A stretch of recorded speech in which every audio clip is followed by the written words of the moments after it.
लेकिन ये साला कर क्या रहा है यहाँ पे। হ্যালো, আসসালামু আলাইকুম। ওয়ালাইকুম আসসালাম। কে আপনি? হ্যাঁ আঙ্কেল, আমি এই বাড়ির কোন বাড়ির? পশ্চিম পাড়ার শিকদার বাড়ি, কার পোলা? করিমের পোলা, চিনছেন? হ বাবা, কিছু কইবা নাকি? আঙ্কেল, আমি তো একটা কাম কইরা লাইছি। কি কাম করছো বাবা? আমার কিছু টাকা লাগতো, এই কারণে আমি ডাকাতি করছি। বাচ্চা, এটা তুমি কি করছো? তোমরা গেলে শিকদার বাড়ির বংশ, তোমাদের কি কোনো কিছু কম আছে? টাকা পয়সা, বাড়ি ঘর, জায়গা, কত কিছু আছে। তুমি যে এরকম একটা কাজ করছো, তোমার কাছ থেকে এটা আমি আশা করি নাই। আঙ্কেল, আমি যে ডাকাতি করছি আমি পুরাপুরি সেভ আছি। আমার বাপের লগে দেখা হইলে আমার বাপের কয়ে দিন।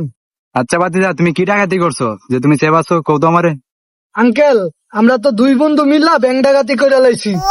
বাতিজা, এটা তুমি কাম করলে একটা, তোমার পিছনে তখন র্যাব, আর্মি, পুলিশ সব দৌড়াইবো তোমার পিছনে। আঙ্কেল, আমারে খুঁজবো না, কারণ আমি সিমটা ভাঙ্গা ফালাই দিমু। আর লাস্ট কল যারে দিমু তারই ধরবো, ঠিক আছে? আপনারে লাস্ট কল দিছি, আপনারই ধরবো পুলিশে। ও মন্দির পোলা, এটা তুই কি করলি?